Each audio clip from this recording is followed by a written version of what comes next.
"Blaine, you have a wife," I whispered, my voice trembling as I stared at the woman in the doorway. The silence that followed was deafening. Blaine's face drained of color, his eyes darting between me and the statuesque blonde standing in our living room. I felt my world tilting on its axis. The perfect life I thought I'd built crumbling around me. "Megan, I can explain." Blaine started, but I held up a hand to stop him. "Explain what?" "That you're married. That our entire relationship is a lie." My voice rose with each question, anger and hurt battling for dominance. The blonde stepped forward, her perfectly manicured hand extended. "I'm Victoria, Blaine's sister. And you must be Megan, his wife." "Sister?" The word hit me like a slap. I looked at Blaine, searching for confirmation, but he was staring at the floor, shame written across his face. "Sister," I repeated, the word tasting bitter on my tongue. "And why, pray tell, am I just meeting you now? After 2 years of marriage?" Victoria's lips curled into a smile that didn't reach her eyes. "Oh, Blaine and I are very close. We don't like to be apart for long. I've just moved back to town and naturally, I came to see my dear brother first." I turned to Blaine, fury building inside me. "You never mentioned a sister. Not once in all the time we've been together." Blaine finally met my gaze, his eyes pleading. "Meg, I'm sorry. I should have told you about Victoria. It's just complicated." "Complicated?" I laughed, the sound harsh and unfamiliar. "What's complicated about having a sister?" Victoria's tinkling laugh cut through the tension. "Oh, honey, you have no idea. Blaine and I, we're special." The way she said it, the look that passed between them, made my skin crawl. I grabbed my purse from the coffee table, needing to escape. "I need some air," I muttered, pushing past Victoria and out the door. As I climbed into my car, I caught a glimpse of them through the living room window. Victoria had her arms around Blaine, whispering in his ear. The intimacy of the gesture made my stomach churn. I started the engine, my mind reeling. How had I gone from living a fairy tale to starring in a nightmare in the span of 10 minutes? As I pulled away from the curb, one thought echoed in my mind. Nothing would ever be the same again. "I thought we were happy," I said, my voice cracking as I looked at Blaine across the dinner table. The candles flickered, casting shadows that seemed to dance mockingly around us. Blaine reached for my hand, but I pulled away. "We are happy, Meg. Victoria's presence doesn't change that." I scoffed, the sound bitter even to my own ears. "Doesn't it? She's been here every day for the past 2 weeks, Blaine. Every single day." He sighed, running a hand through his hair. "She's family, Megan. What do you expect me to do?" "I expect you to put your wife first," I snapped, pushing my plate away. "Or have you forgotten that I'm your family too?" The doorbell rang, interrupting our argument. Blaine jumped up, relief evident on his face. "That must be Mom and Dad. They're early." I froze. In the chaos of Victoria's arrival, I'd completely forgotten about meeting Blaine's parents. Taking a deep breath, I plastered on a smile and followed Blaine to the door. Eleanor and George stood on our porch, kind smiles on their faces. "There's our lovely daughter-in-law," Eleanor exclaimed, pulling me into a hug. As we settled in the living room, Victoria sauntered in, looking like she'd just stepped off a runway. "Mom, Dad, what a surprise." I watched in disbelief as Eleanor and George embraced Victoria with the same warmth they'd shown me. "You didn't tell us Victoria was visiting," George said to Blaine, his tone light but questioning. Blaine shrugged. "It was a last-minute thing." 2 weeks is hardly last minute," I muttered under my breath. Victoria's eyes flashed to mine, a smirk playing on her lips. "Oh, Megan's been so gracious, letting me stay here. It's like we're sisters already." I choked on my wine, coughing as Blaine patted my back. "Are you okay, dear?" Eleanor asked, concern etched on her face. "Fine," I managed. "Just went down the wrong way." As the evening wore on, I felt increasingly like an outsider in my own home. Victoria regaled everyone with stories of her modeling days, while Blaine hung on her every word. Eleanor and George, though kind, seemed distant, their laughter not quite reaching their eyes when they spoke to me. Later, as I cleared the dishes, I overheard Victoria in the kitchen. "It's such a shame Megan and Blaine haven't given you grandchildren yet," she was saying. "But don't worry, I'm sure it'll happen eventually. If not, well, there are other options." The plate I was holding slipped from my grasp, shattering on the floor. For pairs of eyes turned to me, but all I could see was the triumphant gleam in Victoria's. In that moment, I realized the perfect life I thought I had was nothing but an illusion, and it was quickly crumbling around me. "Why does she have a key to our house?" I demanded, my anger barely contained as I stared at Victoria sauntering through our front door. Blaine shifted uncomfortably. "Meg, I thought it would be convenient. She's here so often." "Convenient?" I sputtered. "For whom, exactly?" Victoria's tinkling laugh cut through the tension. "Oh, don't be so dramatic, Megan. It's just a key." I watched, seething, as she made her way to our kitchen like she owned the place. The sound of cabinets opening and closing, pots clanging, filled the air. "What is she doing?" I hissed at Blaine. He shrugged, a sheepish smile on his face. "Probably making dinner. You know how much I love her cooking." The implication that my cooking wasn't good enough stung. I stormed into the kitchen, ready to confront Victoria, only to find her wearing my favorite apron. "Oh, I hope you don't mind," she said, not sounding sorry at all. I couldn't find any other aprons. I bit back a retort, knowing it would only make me look petty. Instead, I forced a smile. "What are you making?" "Blaine's favorite lasagna," she replied, her eyes gleaming with triumph. I remember how much he loved it growing up. Of course she did. I felt my control slipping away, replaced by a growing sense of isolation in my own home. Over the next few days, Victoria's presence became constant. She was always there, cooking elaborate meals, rearranging our furniture, even doing our laundry. Each time I tried to assert myself, Blaine would give me that pleading look, silently begging me to just go along with it. One evening, I came home late from work, exhausted and hoping for some peace. Instead, I found Victoria and Blaine cuddled up on the couch, watching old family videos. "Meg," Blaine called out, "come watch with us." Victoria found these old tapes from when we were kids. I stood there, frozen, as they laughed at inside jokes and shared memories I could never be part of. In that moment, I realized I wasn't just losing my house. I was losing my husband. Later that night, as Blaine slept soundly beside me, I lay awake, my mind racing. How had I let things get this far? When had I become a guest in my own life? The next morning, I made a decision. I wouldn't let Victoria push me out without a fight. This was my home, my marriage, and I was done playing nice. As I got ready for work, I overheard Victoria on the phone in the guest room. "Don't worry, Mom," she was saying. "I've got everything under control. Megan won't know what hit her." My blood ran cold. This wasn't just about sibling devotion. Victoria had a plan, and I was clearly the target. I left for work that day with a new resolve. The gloves were coming off. If Victoria wanted a war, she was going to get one. "You're working late again?" Blaine asked, suspicion creeping into his voice as I walked through the door. I sighed, dropping my bag on the counter. I had to finish a report. You know how it is. The lie tasted bitter on my tongue, but it was easier than admitting I'd been avoiding coming home. Easier than facing the reality of what our life had become. Victoria emerged from the kitchen, wiping her hands on a dish towel. "Oh, Megan, you missed dinner. Again. Such a shame." I bit back a retort, forcing a smile. "I'm sure it was lovely." Blaine's eyes darted between us, sensing the tension. "Vic made your favorite, honey. I saved you a plate." My favorite. As if he even knew what that was anymore. "I'm not hungry," I muttered, heading for the stairs. "I think I'll just turn in early."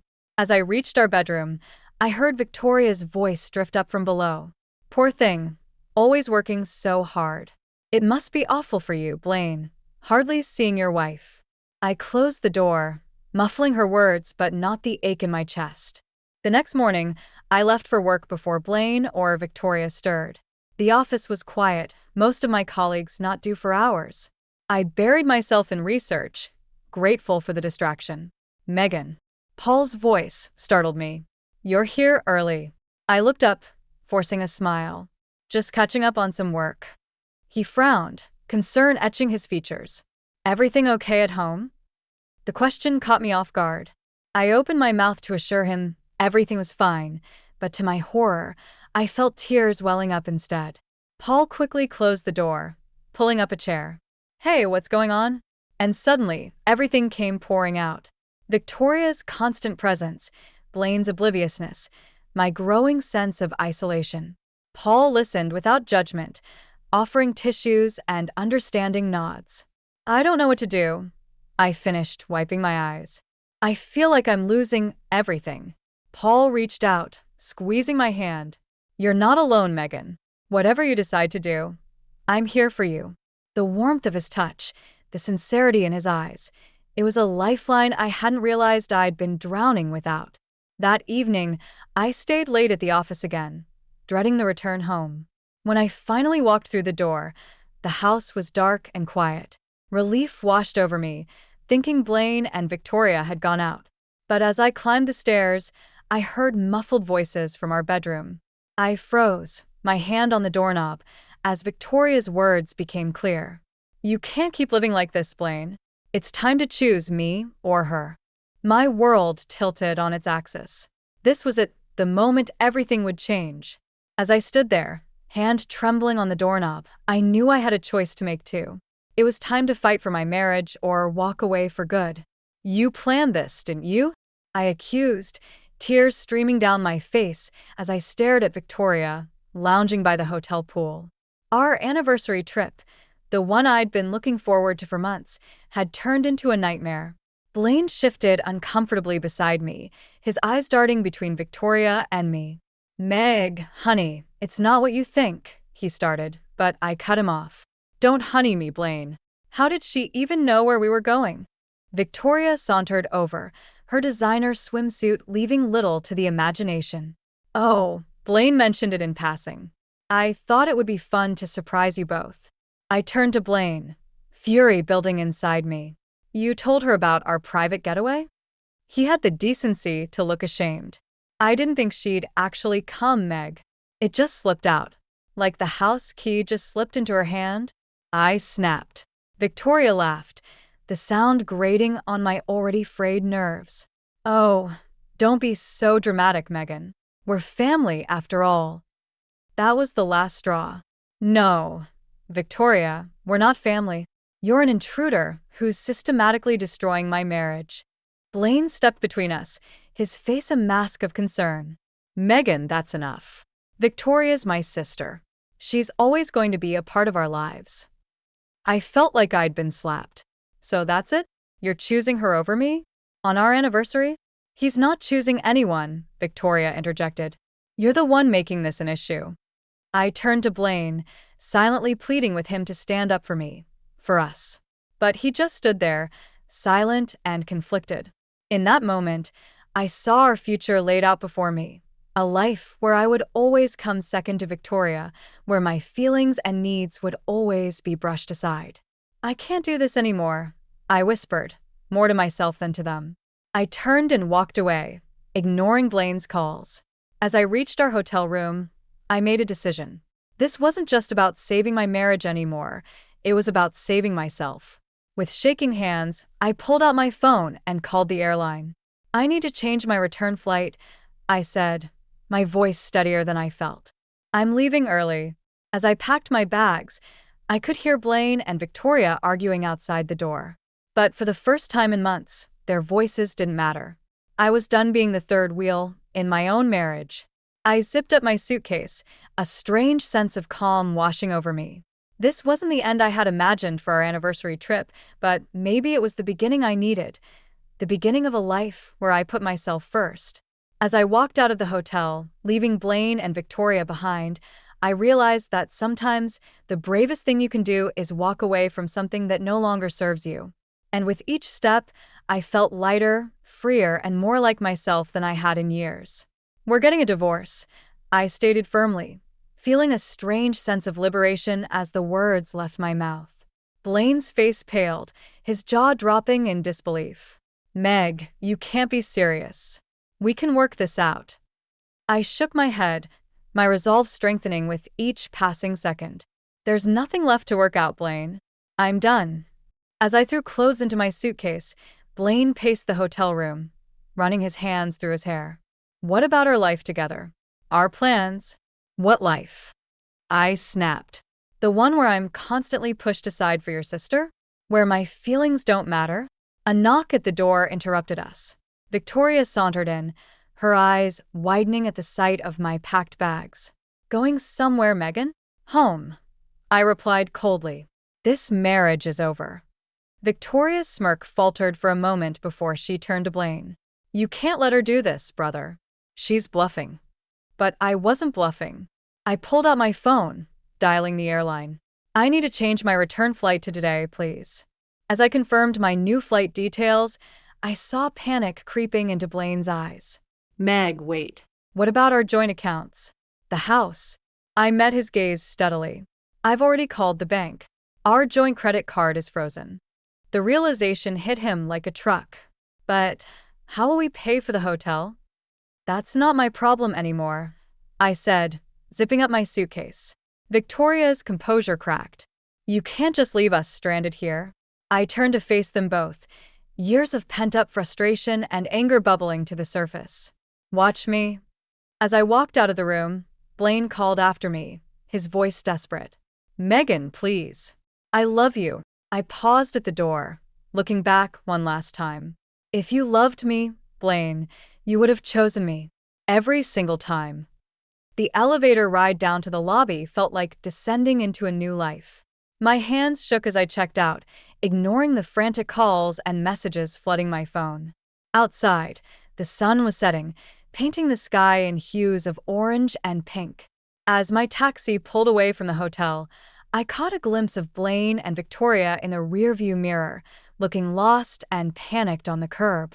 For the first time in years, I felt like I could breathe. The road ahead was uncertain, but it was mine to choose.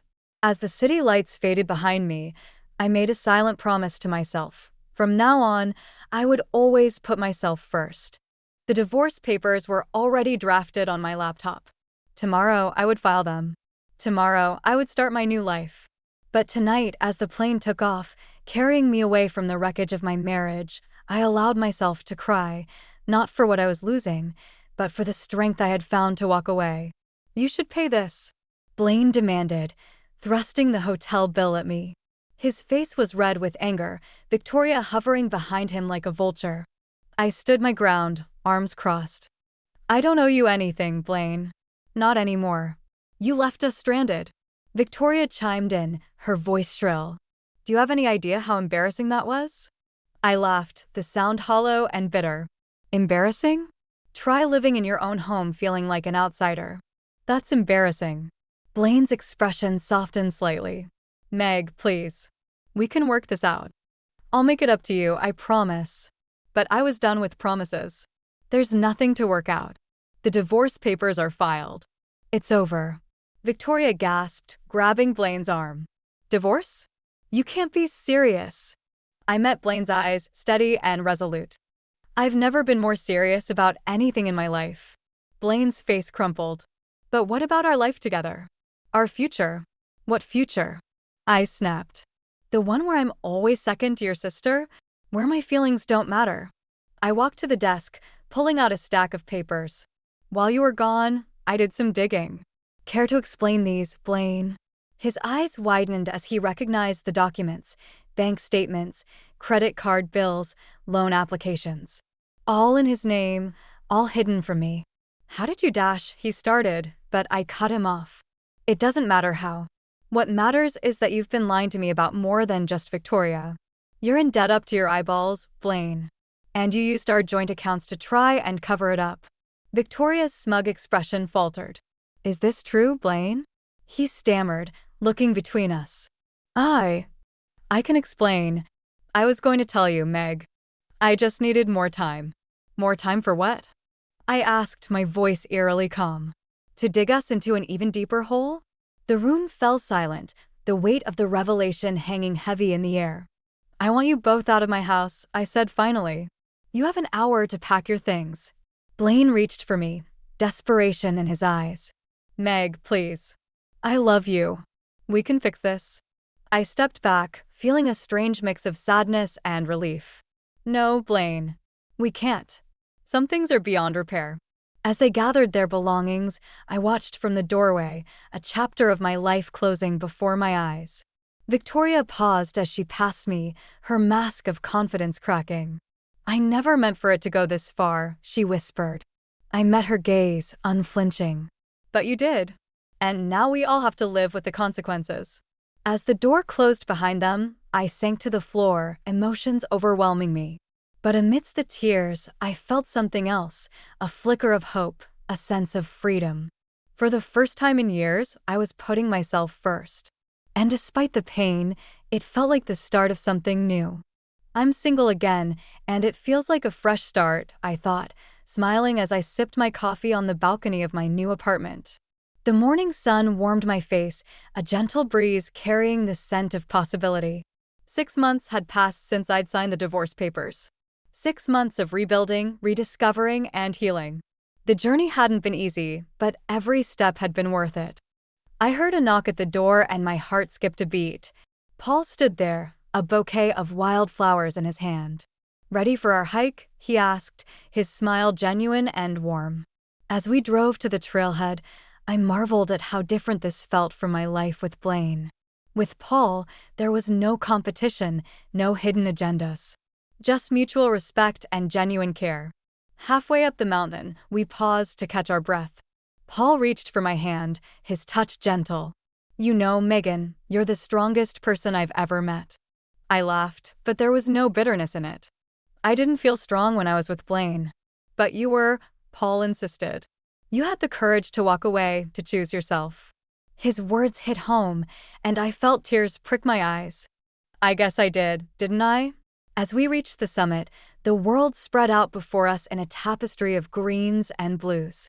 I took a deep breath, feeling truly free for the first time in years. I got a call from Eleanor yesterday, I said, breaking the comfortable silence. Paul raised an eyebrow. Blaine's mother? What did she want? To apologize, I replied, still surprised by the conversation. She said she and George had no idea how bad things were. They've cut Victoria off and are trying to help Blaine get his life together. Paul squeezed my hand. How do you feel about that? I considered the question. Relieved, I think. Not for Blaine or Victoria, but for myself. I don't have to carry that anger anymore. As we began our descent, I felt a sense of closure wash over me.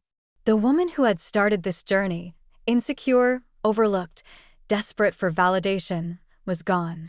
In her place stood someone stronger, wiser, and fiercely protective of her own happiness.